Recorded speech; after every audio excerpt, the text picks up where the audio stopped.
Hi ನಮಸ್ತೆ ಎಲ್ಲರಿಗೂ. ಬಟ್ಟೆ ಎಲ್ಲ ಪ್ಯಾಕಿಂಗ್ ಆಗ್ತಾಯಿದೆ. ಎಲ್ಲಿಗೋಗ್ತಾಯಿದ್ದೀವಿ ಗೊತ್ತಾ?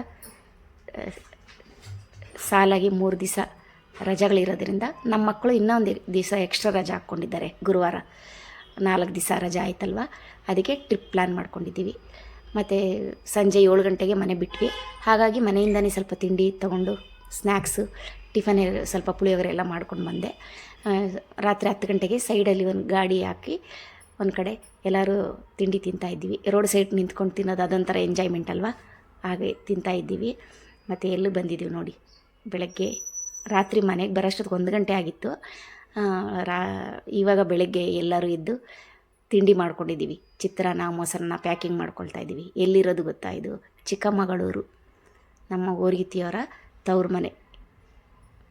ಇಲ್ಲಿಗೆ ಬಂದಿದ್ದೀವಿ. ಅವ್ರ ಮನೇಲೂ ಎಲ್ಲ ಅವ್ರ ಅಣ್ಣನ ಮಕ್ಕಳು ತಮ್ಮನ ಮಕ್ಕಳು ಎಲ್ಲರೂ ಬಂದಿದ್ದಾರೆ. ರಜಾ ಅಲ್ವಾ, ಅವ್ರು ಹುಟ್ಟಿ ಬೆಳೆದಿರೋದೆಲ್ಲ ಇಲ್ಲೇ. ನಮ್ಮನ್ನು ಯಾವಾಗೂ ಕರಿತಾಯಿದ್ರು, ನಾವು ಬರಲಿಲ್ಲ. ಈ ಸರಿ ಏನೋ ಬಂದಿದ್ದೀವಿ. ಈಗ ದತ್ತಪೀಠಕ್ಕೆ, ಮತ್ತು ಅವ್ರ ಮನೆ ದೇವರಿದೆ ಗಾಳಿ ಕೆರೆ ಅಂತ, ಅಲ್ಲೊಂದು ದೇವರಿದೆ. ಮತ್ತು ಇನ್ನು ಮುಳ್ಳಯ್ಯನಗಿರಿ, ಇನ್ನು ಎಷ್ಟೊಂದು ಗಿರಿಗಳಿದೆ. ಎಲ್ಲ ದೇವಸ್ಥಾನಕ್ಕೂ ಕರ್ಕೊಂಡೋಗ್ತೀವಿ ಅಂತ ಹೇಳಿದ್ದಾರೆ. ಅದಕ್ಕೆ ತಿಂಡಿ ಎಲ್ಲ ಪ್ಯಾಕ್ ಮಾಡ್ಕೊಂಡ್ಬಿಟ್ಟಿದ್ದೀವಿ. ಜನ ಬೇರೆ ಜಾಸ್ತಿ ಇದ್ದೀವಿ. ಎಲ್ಲ ನಾವು ಒಂದು ಕಡೆ ನಿಂತ್ಕೊಂಡು ಊಟ ಹೊಟ್ಟೆ ತುಂಬ ಮಾಡ್ಬೋದು. ಹೋಟ್ಲಲ್ಲೆಲ್ಲ ತೊಗೊಂಡ್ರೆ ಅಷ್ಟೊಂದು ಚೆನ್ನಾಗಿ ತಿನ್ನೋಕ್ಕಾಗಲ್ಲ ಅಂತ ಮಾಡಿಕೊಂಡು ಇವಾಗ ಹೊರಟಿದ್ದೀವಿ. ಫಸ್ಟು ಇವಾಗ ಫಾಲ್ಸ್ಗೆ ಹೋಗ್ತಾಯಿದ್ದೀವಿ. ಫಾಲ್ಸಲ್ಲಿ ಎಲ್ಲ ಮಕ್ಕಳೆಲ್ಲ ಇವಾಗ ಎಂಜಾಯ್ ಮಾಡಿಕೊಂಡು ಸ್ನಾನ ಮಾಡಿಕೊಂಡು ಎಷ್ಟೊತ್ತಾಗುತ್ತೋ ಗೊತ್ತಿಲ್ಲ. ಫಸ್ಟು ಅಲ್ಲಿ ಹೋಗ್ಬಿಟ್ಟು ಮತ್ತು ಬೇರೆ ಕಡೆ ಹೋಗೋದು ಅಂತ ಎಲ್ಲ ಮಾತಾಡ್ಕೊಂಡಿರೋದು. ಇವಾಗ ಇಲ್ಲಿಂದ ಒಂದು 10 ಕಿಲೋಮೀಟ್ರ್ ಆಗುತ್ತೆ ಇವ್ರ ಮನೆಯಿಂದ ಆ ಫಾಲ್ಸ್ಗೆ. ಎಲ್ಲರೂ ಅವ್ರವ್ರ ಬಟ್ಟೆ ಹಿಡ್ಕೊಂಡು ಹೊರಡ್ತಾ ಇದ್ದೀವಿ. ಕಾರ್ನೆಲ್ಲ ಸೈಡ್ಗೆ ಹಾಕ್ಬಿಟ್ಟು ಸ್ವಲ್ಪ ದೂರ ನಡಿಬೇಕಲ್ಲ ನೋಡಿ, ಬಂದಿದ್ದೀವಿ ಫಾಲ್ಸು.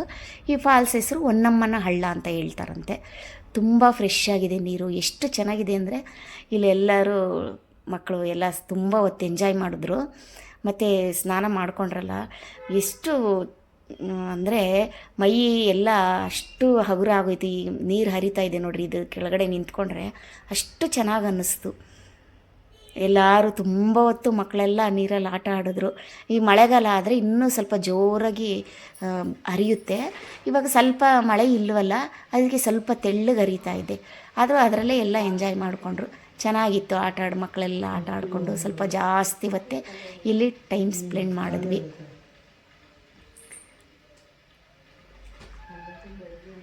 ಮತ್ತು ಇಲ್ಲಿ ಮುಗಿಸ್ಕೊಂಡು ದತ್ತಪೀಠಕ್ಕೆ ಹೊರಡ್ತೀವಿ. ಇಲ್ಲಿ ಒಂದು ಅಮ್ಮನ ದೇವಸ್ಥಾನ ಇದೆ, ಇಲ್ಲೇ ಫಾಲ್ಸ್ ಪಕ್ಕ. ಮತ್ತು ಇಲ್ಲಿ ದತ್ತಾತ್ರೇಯ ಅವರು ಪಾದಕೆನೂ ಇಟ್ಟಿದ್ದಾರೆ.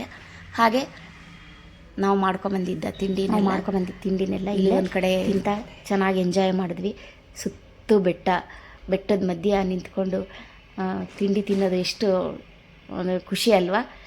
ನಾವು ಬೇರೆ ಅಪರೂಪಕ್ಕೆ ಬಂದಿರೋದ್ರಿಂದ ನಮಗೆಲ್ಲ ಇದು ಇನ್ನೂ ತುಂಬಾ ಖುಷಿ. ಚೆನ್ನಾಗಿ ಎಂಜಾಯ್ ಮಾಡ್ತಾ ಇದ್ದೀವಿ ನಾವು. ಮತ್ತೆ ಬಂದ್ವಿ ಇಲ್ಲಿ ಫಾಲ್ಸ್ ಹತ್ರಕ್ಕೆ. ತಿಂಡಿ ಎಲ್ಲ ತಿನ್ಕೊಂಡು ಎಲ್ಲರೂ ಫೋಟೋಶೂಟ್ ಮಾಡಿಕೊಂಡು ಮತ್ತೆ ಹೊರಡೋಣ ಅಂತ ಫೋಟೋಶೂಟ್ ಮಾಡ್ಕೊಳ್ತಾ ಇದ್ದಾರೆಲ್ಲ. ಮತ್ತು ಇಲ್ಲಿ ಫ್ರೆಶ್ ವಾಟ್ರ್ ಬರುತ್ತೆ ನೋಡಿ, ಎಷ್ಟು ಚೆನ್ನಾಗಿರುತ್ತೆ ಅಂದರೆ ಅಷ್ಟು ಚೆನ್ನಾಗಿರುತ್ತೆ. ನಾವು ಒಂದು ಕ್ಯಾನ್ ತಂದಿದ್ದು, ದಿನ ಎಲ್ಲ ಇಡೀ ವಾಟ್ರ್ ಬಾಟ್ಲ್ ತೊಗೊಳ್ಳೋದು ಬೇಡ ಅಂದ್ಬಿಟ್ಟು ಅಲ್ಲೇ ಇಟ್ಕೊಂಡು, ಅದು ಒಂದು ಮತ್ತೆ ಬೆಟ್ಟದ ಮೇಲೆ ಹೋಗೋವಾಗ ಯಾವುದು ಪ್ಲಾಸ್ಟಿಕ್ ಬಾಟ್ಲ್ಗಳನ್ನು ಹಲೋ ಮಾಡಲ್ಲ. ಹಾಗಾಗಿ ನಾವು ಒಂದು 10 ಲೀಟ್ರ್ ಕ್ಯಾನ್ ತಂದಿದ್ದು ಅಲ್ಲಿ ಇಟ್ಕೊಂಡು. ಮತ್ತು ಇದು ದತ್ತಪೀಠ. ಇಲ್ಲಿಗೆ ಬಂದು ದತ್ತಪೀಠದೊಳಗಡೆ ಹೋಗಿ ದತ್ತಾತ್ರೇಯರ ಪಾದಕೆನ ನಮಸ್ಕಾರ ಮಾಡಿಕೊಂಡು ಆ ಪಾಸಿಟಿವ್ ವೈಬ್ಸ್ನ ತಗೊಂಡು ಚೆನ್ನಾಗಿತ್ತು. ಫಸ್ಟ್ ಟೈಮ್ ಬಂದಿರೋದ್ರಿಂದ ಖುಷಿ ಆಯಿತು. ಇಲ್ಲಿ ಮತ್ತೆ ಇನ್ನೊಂದು ಗಿರಿ, ಅಲ್ಲೇ ದತ್ತಪೀಠದ ಪಕ್ಕನೇ ಇನ್ನೊಂದು ಬೆಟ್ಟದ ಮೇಲೆ ನಮ್ಮ ಓರ್ಗಿತಿಯವ್ರ ಮನೆ ದೇವರಿದೆ, ಗಾಳಿ ಕೆರೆ ಅಂತ. ಇಲ್ಲಿ ಒಂದು ದೇವಸ್ಥಾನ ಇದೆ, ಒಂದು ಕೆರೆ ಇದೆ. ಸರ್ ಇಲ್ಲಿಗೆಲ್ಲ ಕಾರು ತುಂಬ ಜನಕ್ಕೆ ಗೊತ್ತಿಲ್ಲ. ಇಲ್ಲಿ ಇವ್ರಿಗೆ ಮನೆ ದೇವರು ಆಗಿರೋದ್ರಿಂದ ಇವ್ರಿಗೆ ಗೊತ್ತು, ಪ್ರತಿ ವರ್ಷ ಬರ್ತಾರೆ ಮತ್ತು ಇಲ್ಲಿ ಜಾತ್ರೆನೂ ಮಾಡ್ತಾರೆ. ಹಾಗಾಗಿ ಇವ್ರಿಗೆ ಗೊತ್ತು, ಕರ್ಕೊಂಡು ಬಂದರು ಇಲ್ಲಿ. ಮತ್ತು ಇಲ್ಲಿ ಅಡುಗೆ ಎಲ್ಲ ನೈವೇದ್ಯ ಎಲ್ಲ ಮಾಡಿಕೊಂಡು ಇಲ್ಲೇ ಊಟ ಮಾಡ್ಕೊಂಡು ಹೋಗ್ತಾರಂತೆ ಇವರು ಮನೆ ದೇವ್ರು ಮಾಡೋಕ್ಕೆ ಬಂದಾಗ. ಇಲ್ಲಿ ಎಲ್ಲ ವ್ಯವಸ್ಥೆನೇ ಇದೆ, ಅಡುಗೆ ಮಾಡ್ಕೊಳ್ಳೋದಕ್ಕೆ ಒಲೆ ಇದೆ, ಒಳಕಲ್ಲಿದೆ, ಎಲ್ಲ ಇದೆ. ಸ್ವಲ್ಪ ದೂರ ಕಾರ್ ನಿಲ್ಲಿಸ್ಬಿಟ್ಟು ಸ್ವಲ್ಪ ದೂರ ನಡ್ಕೊಂಡು ಹೋಗಬೇಕು. ಚೆನ್ನಾಗಿತ್ತು. ಬಿಸಿಲು ಏನೂ ಅಷ್ಟಂಗೆ ಇರಲಿಲ್ಲ. ವೆದರ್ ತುಂಬ ಚೆನ್ನಾಗಿತ್ತು ನಮಗೆ. ನೋಡಿ ಇದೇ ಗಾಳಿ ಕೆರೆ ಅಂತ. ತುಂಬ ಇಲ್ಲಿ ಏನಾದರೂ ನಮಗೆ ಮೈಗೋ ಮನಸ್ಸಿಗೋ ಒಂಥರ ಅನಿಸಿದ್ರೆ ಇಲ್ಲಿ ಬಂದು ನೀರಲ್ಲಿ ಮುಳುಗಿ ದೇವ್ರ ದರ್ಶನ ಮಾಡ್ಕೊಂಡೋದ್ರೆ ಅಷ್ಟು ಪಾಸಿಟಿವ್ ಆಗಿರುತ್ತಂತೆ. ನಾವು ಬಂದಾಗ ಇನ್ನು ಅರ್ಚಕರು ಬಂದಿರಲಿಲ್ಲ, ಎಲ್ಲರೂ ಕಾಯ್ತಾಯಿದ್ರು. ನಾವಾಗೆ ಅಲ್ಲಿ ಹೋಗಿ ನೀರನ್ನ ಪ್ರೋಕ್ಷಣೆ ಮಾಡಿಕೊಂಡು ದೇವ್ರಿಗೆ ನಮಸ್ಕಾರ ಹಾಕ್ಕೊಂಡು ಬಂದು ದೇವರು ನೋಡಿ ಚೆನ್ನಾಗಿದೆ ದೇವಸ್ಥಾನ, ಪುಟ್ಟ ದೇವಸ್ಥಾನ. ಒಳಗಲ್ಲೆಲ್ಲ ನೋಡಿ ಎಲ್ಲ ಅನುಕೂಲ ಇದೆ ಅಡುಗೆ ಮಾಡೋರಿಗೆ. ಚೆನ್ನಾಗಿದೆ ಪ್ಲೇಸ್ ಇದೂ.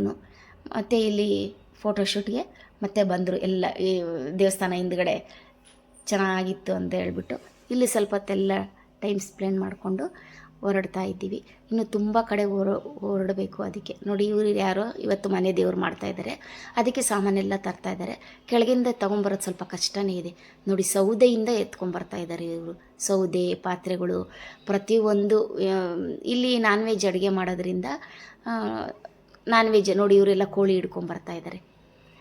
ಪ್ರತಿಯೊಂದು ತರಬೇಕು, ಏನೂ ಮರ್ತು ಬರಂಗಿಲ್ಲ. ತಂದ್ರೇ ಇಲ್ಲಿ ಅಡುಗೆ ಮಾಡ್ಕೊಳಕ್ಕಾಗೋದು. ಇಲ್ಲೊಂದು ಪುಟ್ಟದಾಗ ಒಂದು ಅಂಗಡಿ ಇಟ್ಟಿದ್ರು. ಇಲ್ಲಿ ಹೇಳಲಿಕಾಯಿ ಜ್ಯೂಸು ಫೇಮಸ್ ಅಂತೆ. ಸರಿ ಎಲ್ಲರೂ ತೊಗೊಂಡು ಕುಡ್ಕೊಳ್ತಾ ಬಂದ್ರಿ. ಇಲ್ಲಿ ಮತ್ತೆ ಕೆಳಗೆ ಬಂದಮೇಲೆ ನಮ್ಮ ಊರಿಗಿತ್ತಿಯವ್ರ ಪರಿಚಯ, ಅವರು ಒಂದು ಹೋಟ್ಲ್ ಇಟ್ಟಿದ್ರು. ಅವರು ಸ್ವಲ್ಪ ಎಲ್ಲರಿಗೂ ಟೀ ಕೊಟ್ಟರು. ಕುಡ್ಕೊಳ್ತಾ ಅವ್ರನ್ನ ಮಾತಾಡಿಸ್ಕೊಂಡು ಮತ್ತು ಇನ್ನು ತುಂಬ ಕಡೆ ಹೋಗೋದಿದೆ. ಎಲ್ಲೆಲ್ಲಿ ಹೋಗಿ ಕರ್ಕೊಂಡು ಹೋಗ್ತಾರೆ ನೋಡ್ತೀವಿ. ಮತ್ತು ಸಂಜೆ ಬಂದಾಗ 5 ಗಂಟೆ ಆಗಿತ್ತು. ಸ್ವಲ್ಪ ಎಲ್ಲರೂ ರೆಸ್ಟ್ ಮಾಡಿ ಫುಡ್ ಸ್ಟ್ರೀಟಿಗೆ ಕರ್ಕೊಬಂದರು ಮಕ್ಕಳು. ಅವ್ರವ್ರಿಗೆ ಯಾವುದೇದು ಇಷ್ಟ ಆಯಿತು ಆ ಫುಡ್ಡನ್ನ ತಗೊಂಡು ತಿಂದ್ಕೊಳ್ತಾ ಇಲ್ಲೊಂದು 2 ಅವರ್ ಎಂಜಾಯ್ ಮಾಡಿಕೊಂಡು ಮನೆಗೆ ಹೋದ್ವಿ. ತುಂಬಾ ಚೆನ್ನಾಗಿತ್ತು ಈ ದಿನದ ಎಲ್ಲ ಟ್ರಾವೆಲಿಂಗು. ನಮ್ಮ ಮೊದಲ ಚಿಕ್ಕಮಗಳೂರು ಸ್ಟ್ರೀಟಿಗೆ ಬಂದಿದ್ದು ದೇವಸ್ಥಾನಗಳು ಆಗಿತ್ತು. ಎಲ್ಲ ಚೆನ್ನಾಗಿ ಎಂಜಾಯ್ ಮಾಡಿದ್ವಿ ಇವತ್ತೆಲ್ಲ. ಇನ್ನು ಯಾರೆಲ್ಲ ನನ್ನ ಚಾನಲ್ ಸಬ್ಸ್ಕ್ರೈಬ್ ಮಾಡ್ಕೊಂಡಿಲ್ಲ ಸಬ್ಸ್ಕ್ರೈಬ್ ಮಾಡ್ಕೊಳ್ಳಿ. ನಿಮ್ಗೆ ಇಷ್ಟ ಆದರೆ ಒಂದು ಲೈಕ್ ಮಾಡಿ. ಇಷ್ಟೊತ್ತು ನನ್ನ ವೀಡಿಯೋ ನೋಡಿದ್ದಕ್ಕೆ ಧನ್ಯವಾದಗಳು. Thanks for watching.